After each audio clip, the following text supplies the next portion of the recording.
Hello everyone, here we have a best of 3 series from RBY Invitational 6, round 3, losers bracket only.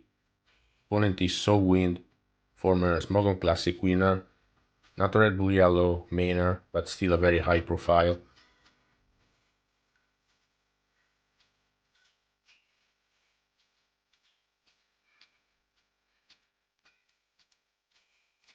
Game 1, I get to sleep. SoulWind goes Snorlax into Jinx, I go to my Snorlax, we trade body slams, and he goes Executor as I use Reflect. My Snorlax wakes up immediately, then I go Jinx. Executor stays in and it takes a lot of damage from Blizzard. I go Alakazam, use Thunder Wave, Executor is fully paralyzed, then I go Jinx into Explosion. Good start.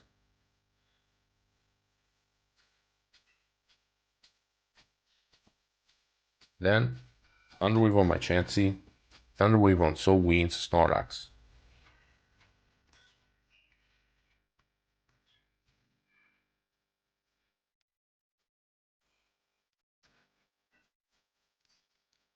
SoulWind goes Tauros on Body Slam.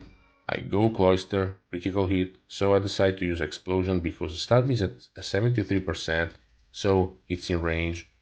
And I have Sync Chansey in case SoulWind goes Alakazam, which he does.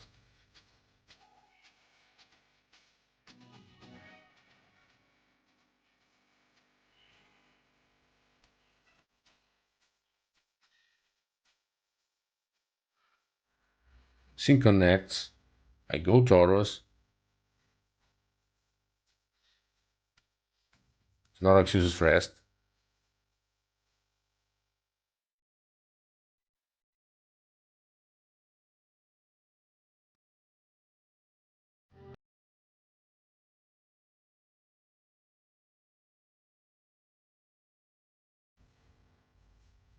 and this time around I use Ice Beam, followed by Thunder Wave, so I go Tauros, forcing another Rest loop.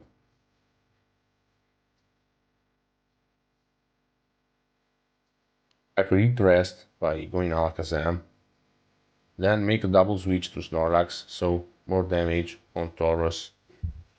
This time I decide to let go Snorlax. My goal is to just remove SoulWind's physical attackers and win with paralyzed Seeing Ice Beam Chansey and Alakazam as well.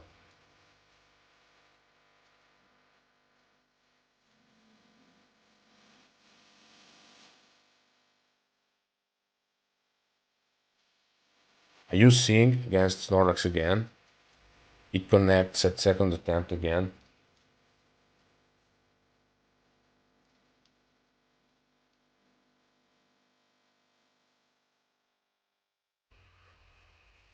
This time Tauros beats Snorlax and my Chansey is now going to win. So no sleep for SoulWind. I never used Rest with Snorlax and I had to use Sing against opposing Snorlax. So once more, this game shows you why Self-Destruct is gaining a lot of ground on Reflect Rest. It's just easier to click Self-Destruct and let something else deal with Chansey, even though Snorlax is more efficient at that.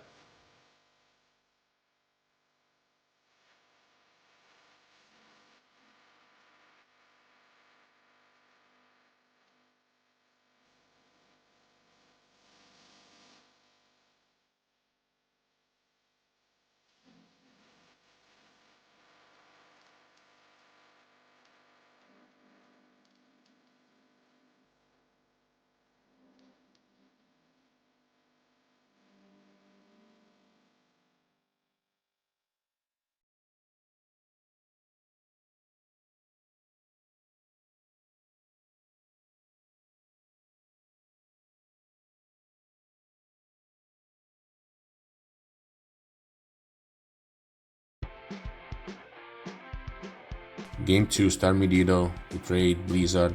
I don't have Thunderbolt and I don't know whether SoulWind does or not, so I sent Sync Chansey to get the sleep. I don't think he's going to go Executor, so maybe my plan can work. However, Chansey gets frozen So I go back to Starmie and scout for Thunderbolt. After that, SoulWind doesn't have Thunderbolt, so I start spamming Blizzard. To my surprise, SoulWind stays in with Starmie, so I spam Blizzard for free, but I don't get the freeze back.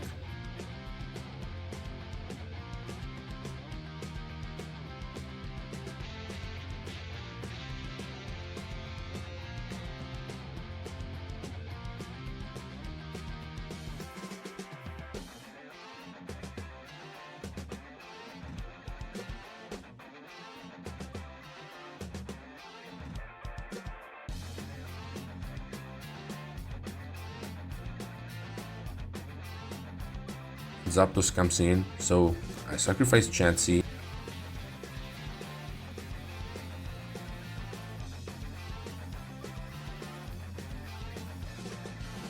and trade Snorlax for Zapdos. I send Starmie and SoulWind goes Snorlax. So here I see a window for getting the sleep. I go Exeggutor. I hope I don't get Paraslammed. However, I miss Sleep Powder.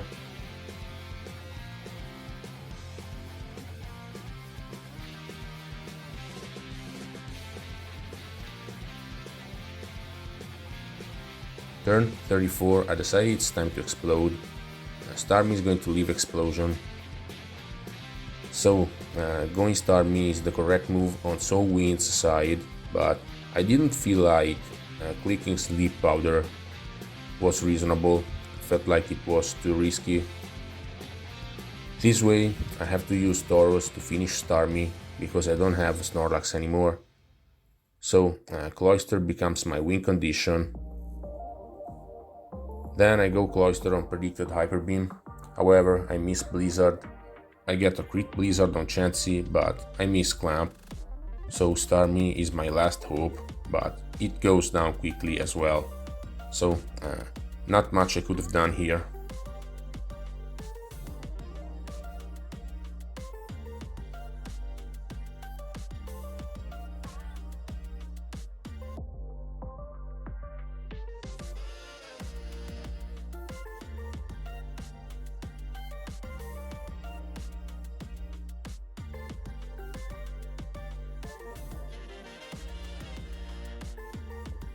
Game 3, I get to sleep with Jinx, and SoulWind doesn't use Thunder Wave, which is good news for me. Unfortunately, Starmie wakes up immediately, so I get to sleep back, but I get paralyzed. I try to go Tauros on sleeping Starmie, SoulWind goes Chansey, so I'm on the back foot. I go Chansey and he uses Sing. Luckily he misses. Then I use Thunder Wave, followed by Ice Beam, predicting Seismic Toss, and then I switch to Jinx. And Seismic Toss is bad for my Jinx, so at turn 11 I decide to go Snorlax, which I don't think is correct. I should have stayed with Jinx. That is Jinx's game. You stay in against Chansey and either fish for a freeze or just pressure it if it's paralyzed. I take a risk with Snorlax instead and I get slapped. Earthquake, scouting for 3 KO Chansey, counter Chansey with Ice Beam counter Sing soft boiled. It doesn't make much of a difference with Body Slam. So I want to wake up, Tauros comes in, Paraslam and crit on Starmie. Starmie's gone.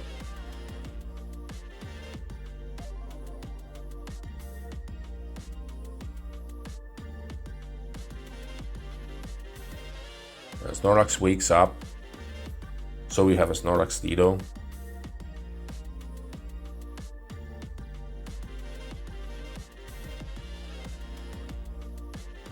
Turn 24, I have the option to go Egg, but I don't. Also, I go first, which doesn't help against Rest. Then Exeggutor Ditto, I click Explosion. I go first and I get the crit. This helps. Next, Tauros Ditto, turn 29, I get the crit. Here I make a call on SoulWind's team. I look at his movesets and I assume he has Rhydon, which is not sure considering his early game. but if he has Rhydon, I have a chance.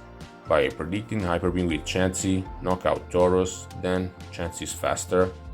However, SoulWind's Tauros gets the critical hit on Chansey, damage on Snorlax, and unfortunately, SoulWind has Zapdos. So good games. In hindsight, I wish I had used Zapdos or maybe Jolteon in at least one game, between game 2 or 3. I expected SoulWind to show up with Rhydon. I had used Zapdos and Jolteon a lot in my most recent games. SoulWind had used Rhydon a lot, so that was the obvious scenario, which I tried to anticipate by switching to water types. SoulWind caught me red-handed by using Zapdos twice. It happens. RNG didn't help either, but I think I lost mostly to matchup and early games. So SoulWind gets his revenge after 11 years, which is funny, but that's what you get when you play entirely different tournaments. Hope you enjoyed. On my side, another early exit. This is the 4th time. Am I disappointed? Well, that's inevitable, but compared to other times, I'm not. Again, I'm going to go through the memories of this 12-year journey, and there are moments that definitely felt a lot worse than this. I rarely play these days, and on top of that, this year I was not as prepared as the 2 times I reached the podium by winning 6 series, each time Invitational number 3 and 5. This is part of the price you have to pay for being a retired player, and this is clearly a recurring element. I have been a retired player from the get-go, from Invitational number 1, and I think this caused my early eliminations more than just giving up because there's no coming back from the loser's bracket. Even though this game is very old, trends change, and every year is different. If you're inactive, or if you're busier and or simply tired, just like I am this summer, it's going to show. Winning in the early rounds gives you more enthusiasm and motivation, so if you can survive the first rounds, you have a free week here and there. You're going to play some more games, whether it's with some friends, other tournament players, or on the ladder. Then you pick your teams more carefully because you have more playtesting. It's different. So yes, that's a factor too, but the starting point is more important. If you want to succeed in the tournament scene right now, you have to learn how to use self-destruct. Games are different. Clearly, the loss that hurt my chances this year was the first one against Nicole, which was the more preventable of the two. Losing early means that you have to play a lot more rounds, which makes things incredibly more difficult, and you have to beat the winner of the winner's bracket twice. Being eliminated early is regrettable, but I just could not avoid it this time. I'll try again next year. Oh well, time flies. I can recall my eliminations, but they are blurred, so I think it can't be that bad. I will find brighter days. Next stop is SPL. Am I going to play it? I don't know. It depends on many factors, real life too. I'm definitely going to cover the rest of Invitational number 6, and I'll try to cover SPL 17 as well. As of now, I'm still a retired player, so even though I plan on playing SPL at some point, it's not likely it will happen this year. Still possible, we'll find out. We'll meet again. Thanks for watching.